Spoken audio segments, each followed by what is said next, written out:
नमस्ते। जिस तरीके से मुख्यमंत्री मनोहर लाल खट्टर जी का जनसंवाद कार्यक्रम है, क्या कुछ कहना चाहोगे उसके बारे में? आज कार्यक्रम यहाँ संपन्न हुआ। मनोहर लाल खट्टर जी का कार्यक्रम रहा जी संपन्न हुआ यहाँ पर, क्योंकि बड़े ही शालीन तरीके से सभी ने अपने विचार रखे। जो भी इलाके की समस्याएं थी सभी ने मुख्यमंत्री जी को बताई, और वो कहाँ तक इम्प्लीमेंट होती हैं वो तो आने वाला समय और वक्त बताएगा। हमारी भी कुछ समस्याएं थी, जैसे रोड की समस्या थी। हमारा लिंक रोड है जो नया बना है कोका से रामपास रोड, तो उस पर कई हादसे हो चुके हैं। तो हमने मुख्यमंत्री जी को दे दिया है कि इस पर ब्रेकर बनाए जाएं, ताकि आने वाले समय में इससे हादसों से बचा जा सके। एक उचौली में ब्रेकर बनना चाहिए, जो चौराहा पड़ता है, बचेड़ी में चौराहा पड़ता है, उसके बाद कोका रोड जो नारनौल रोड है इसके पास चौराहा पड़ता है, और कन्नीना हटीली रोड पर चौराहा पड़ता है। ये समस्या थी, वो हमने मुख्यमंत्री जी को दिया है।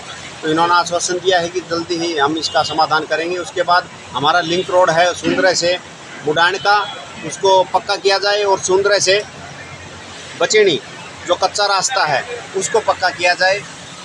किस तरीके से आज समस्याओं का समाधान किया गया? जैसे काफ़ी संख्या में यहाँ लोग भी एकत्रित थे, कुछ समस्या ऐसी थी जिनका मौके पर ही समाधान किया गया। किस तरीके से उसके बारे में कुछ कहना चाहोगे? देखो जी, संज्ञान में लिया है, अधिकारियों ने यह आश्वस्त किया है कि जल्दी हम इन समस्याओं का समाधान अपने स्तर पे पूर्ण रूप से कोशिश करके करवाएंगे। बाकी तो आने वाले समय में पता चलेगा कि किन किन समस्याओं का समाधान हो पाया है, किन का नहीं हो पाया है। आगे बढ़ने का काम करेंगे। यहाँ भी 46 परिवार ऐसे हैं जो इस स्कीम के लिए चयनित किए गए हैं। 29 को तो लोन मिल गया है, 5 को मिल गया, 29 स्वीकृत हो गए, उनको तुरंत मिलेगा। और बाकी जो है 10-12 और जो है उनको प्रोसेस में बाद में मिल जाएगा। चयन जो हो गया वो 46 का हुआ है। इसमें से कोई यहाँ ऐसा किसी को जानते हैं कि हाँ किसी को 1-2 लाख रुपए का लोन मिला हो? कुल इस प्रकार के 29 लोग हैं, लेकिन ये बहुत गरीब परिवार जैसे होता ना, यानी 5-7 हजार रुपया भी नहीं कमाते ना, जिनके घर के गुजारे मुश्किल, तो कुछ ना कुछ काम अपना कर सके, इस प्रकार का भी लोगों को एक काम हमने दिलाया। आंगनवाड़ी केंद्र कितने हैं यहाँ? कितने बहने बताएंगे? 4। आप तो चाहे उसमें क्या था? आप उसमें कुछ लगे हैं? नहीं सर। आप कोई सुपरवाइजर बच्चा भी आंगनबाड़ी का है कोई? हाँ है सर। कौन है? तो बैठिए। तो चारों ठीक करते हैं क्या? हाँ सर। बच्चे आते हैं वहाँ? हाँ सर। ऐसा तो नहीं कि भाई आती हो बहने और अपना बैठ के हाजिर लगा जमीन के बच्चे आते ही ना हो? नहीं सर। कितने बच्चे होंगे बता सकते हो तुमको? ये तो मुझे तो पता है। अब वही बता नहीं आते? आप कहते आते हैं, वो कहते नहीं आते। पीछे बताएं, पीछे खड़ी बात। कौन सा गांव है जी? जैसे कि यहाँ मुख्यमंत्री का जनसंवाद कार्यक्रम था, उसके बारे में क्या कुछ कहो? किस तरीके का कार्यक्रम था? मुख्यमंत्री जी के गाँव में पधारने पर उनका हार्दिक धन्यवाद करता हूँ जी। गांव की तरफ से जो डिमांडें रखी गई थी जी, उनमें से मुख्यमंत्री साहब ने 80 से 90% हमारी डिमांडें अप्रूव की हैं जी। उन पर जल्द ही काम करने का काम किया जी। और हम पुनः मुख्यमंत्री जी का आभारी रहूँगा कि हमारे गांव में पधारे और हमारे गांव की समस्याएं सुनकर उनका समाधान मौके पर किया। गांव के लिए अगर बातचीत कर ली जाए तो क्या कुछ चीज़ें हैं वो गांव को दी गई है? गांव के अंदर एक व्यायामशाला की डिमांड थी गांव की, वो मुख्यमंत्री जी ने तुरंत प्रभाव से उसको बढ़वाने का काम किया है। उसको कुछ जल्द ही काम शुरू हो जाए। कुछ गाँव के रास्ते थे जिनकी अहम समस्याएं थी, जो बहुत रास्ते खराब हो रखे थे, उनको ठीक करवाने का काम मुख्यमंत्री जी ने तुरंत अधिकारियों को ऑर्डर किया। ये अब 8, साढ़े 8 साल 9 साल हो गए हमको भी, और 9 साल केंद्र सरकार मोदी जी को भी हो गए। जब ये आखिर में 1.5 साल रह जाता है ना, तो ये सीजन शुरू हो जाता है किस बात का? चुनाव का। अब उस चुनाव के नाते से सब लोग घूमेंगे और आपको जरूर कुछ ना कुछ ऐसी वैसी बातें कहेंगे जिसमें से उनका मतलब हल होता हो, और जो ठीक बातें हैं उनके भी खिलाफ कुछ ना कुछ आपको भड़काने का काम करेंगे। आपने उनकी सुननी है, ऐसा नहीं कि नहीं सुननी, मैं बिल्कुल नहीं कहता उनके मत सुनना। मेरी आपने जितनी देर सुनी है तो वो भी छुड़ाए तो सुन लो, लेकिन सुनने के बाद फैसला जो है वो किसने करना है? वो किसने करना है? वो आपने अपने आप अपने मन से ये फैसला करना कि हमें आगे 1 साल के बाद क्या करना है, 1.25 साल के बाद फिर क्या करना है, क्योंकि ये सारी चीजें आप ही के काम आई है। आपको अगर लगता है कि ये 8-9 साल कुछ देश का, प्रदेश का, समाज का, गरीब लोगों का कुछ अच्छा हुआ है, क्योंकि सारी स्कीमें अब मेरा विषय हो गया मुझे अभी अटेली जाए कार्यक्रम करना है, अटेली के बाद फिर अगला गाँव होता है पटोड़ा है, फिर बावन, तो इस नाते से आपको वो सारी चीजें समझनी है। आपको लगे कि हाँ मोदी जी देश के अंदर अच्छा काम कर रहे हैं, मोदी जी ने अपने देश को दुनिया में कोई स्थान दिलाया है, मोदी जी ने समस्याओं को जड़ से निपटाने के लिए बहुत सी कोशिशें की है, तो आप अपना मन करना कि मोदी जी पर आ जाए।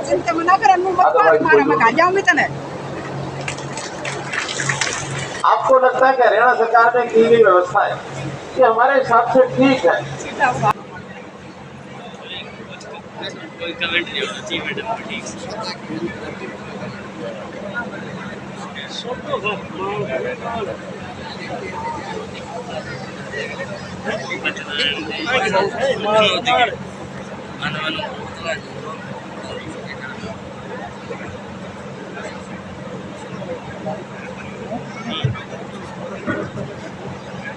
ना करे कदे अच्छा कर नहीं आए ले तेरा बड़ा बड़ा घड़ा ही तू अजीर तेरी कदे वो मेट नहीं होता अजीर हो रही है ना मैं तो आज मत के बात तो यह चीज खातिर बेटर इस प्रकार से कुल मिलाकर जो सहायता गांव में मिलती है वो सारी इस फैमिली आईडी के आधार पर मिलती है। और ये ओल्ड एज पेंशन ये भी फैमिली आईडी के साथ से देने शुरू की है। जो भी कोई 60 साल के हो जाते हैं उनको अपने आप जाके साइन करा के लाते हैं और साइन कराने के बाद फिर उनको ओल्ड एज पेंशन का तुरंत 1 महीने बाद मिलना शुरू हो जाता। और अभी यहाँ पर ऐसे जो फैमिली जो पेंशन ले रहे हैं कुल मिला के 464 लोग ले रहे हैं और 10 तो ऐसे हैं जिनकी अपने आप ही घर बैठे पेंशन मिली है। अपने आप ऐसे 10 लोगों में से यहाँ कोई है जिनकी पेंशन बनी हो, अपने आप बन गई। वो बड़े एक ये यानी ऐसे लोग हैं जिनको बहुत बढ़िया अच्छा लगा ना आपको, धक्के तो नहीं खाने पड़े नहीं क्यों। देखिए एक हमने योजना चलाई है कि जिन परिवारों की आय 1 लाख रुपए से भी कम है ऐसे परिवार के किसी एक सदस्य को बुला के उसको काम में लगाते हैं। उसको कहते हैं मुख्यमंत्री अंत्योदय परिवार उत्थान योजना। यानी उस परिवार को कैसे आगे बढ़ाया जाए, उसे लोन लेके देना, किसी को गाय भैंस खरीदनी है, किसी को दुकान बढ़ानी है, किसी को छोटा मोटा अपना काम करना है। ऐसे सब लोगों को भी हरियाणा में 1 लाख लोगों को हम ये आगे बढ़ने का काम करेंगे ताकि वो 1 लाख की बजाय 180 की रेंज में आ जाए। बहुत गरीबी जिसको अभी मैं अजय यादव सोशल एक्टिविस्ट गांव खेड़ा से जी हमने मुख्यमंत्री जी को एक ज्ञापन दिया है। जी हमारी एक मांग थी कि अभी हरियाणा सरकार ने एक नया नीति नियम बढ़ाया है गांव की ढाणियों में बिजली देने के लिए। जी उसका नियम है कि गांव की सीमा से 1 किलोमीटर तक की परिधि में आने वाली ढाणियों में गांव की फीडर वाली लाइट दी जाएगी।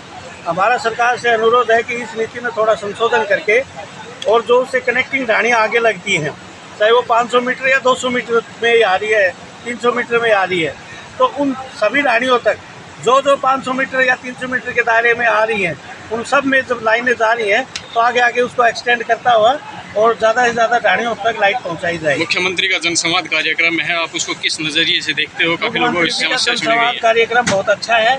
हमने पिछली बार जनसंवाद कार्यक्रम बवानिया में जो मांगे रखी थी हमारी 1 सप्ताह के अंदर अंदर पूरी कर दी गई, मान ली गई। उसमें हमने ढाणियों में पैड ट्रांसफार्मर के लिए लिखा था जो हमारा 10 दिन के अंदर अंदर लग गया। उसमें 61 ढाणियाँ आ रही थी। बचीनी फीडर पड़ता है, बवानिया पावर हाउस से चलता है, उसमें कम से कम 500 से 600 लोगों को फ़ायदा हुआ। वहाँ के छोटे बच्चों को, महिलाओं को, बूढ़े बुजुर्ग और जो बीमार आदमी हैं उनको सबको लाइट मिल रही है पैड ट्रांसफार्मर की वजह से।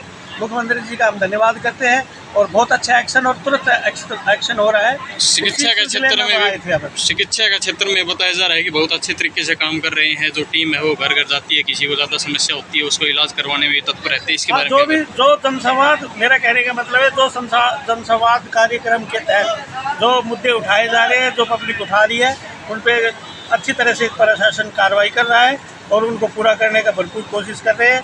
हमारी जो पिछले बवानिया जनसभा कार्यक्रम में थी, तो उसमें हमारी 10 दिन के अंदर अंदर वो मांग मान ली, पेट ट्रांसफार्मर लगवा दिया। 61 ढाणियाँ कवर होती थी, 600-700 के आसपास आबादी तो लाभान्वित हुआ है। अब हमारा एक ही जो नई सरकार ने नीति बनाई है, इसमें तो थोड़ा संशोधन और करें कि 1 किलोमीटर की परिधि है, अगर उस परिधि के साथ में 200 से 500 किलोमीटर की दूरी पे दूसरी ढाणियाँ आ रही है, तो जब लाइन वहाँ तक पहुँच गई है तो उन ढाणियों में भी आगे लाइट दी जाए। हमारा यह सरकार से निवेदन है, इस पर गौर करा जाए। गाँव को जो ग्रांट आती है, वो ग्रांट भी इसी प्रक्रिया में जो जनसंख्या लिखी हुई है उसके हिसाब से आती है। लगभग 2000 से 2500 को अलग अलग फार्मूले से हर साल अलग आता है। और अगर 2500 की आनी होगी तो अगर आपकी 3200 आबादी है तो ये मान के चलो कि वो 2500 और 2 लगभग 70 लाख 72 लाख रुपया इसको ग्रांट आए। और अगर जी, जैसे कि आज सीएम साहब का जो प्रोग्राम था सुंदरी गांव के अंदर, क्या कुछ मांग रखी गई थी और गांव के लिए क्या कुछ किया गया, इसके बारे में बताइए। देखिए, उन्होंने जो लोगों की समस्याएं थी उन कई समस्याओं का मौके पे निदान भी किया है।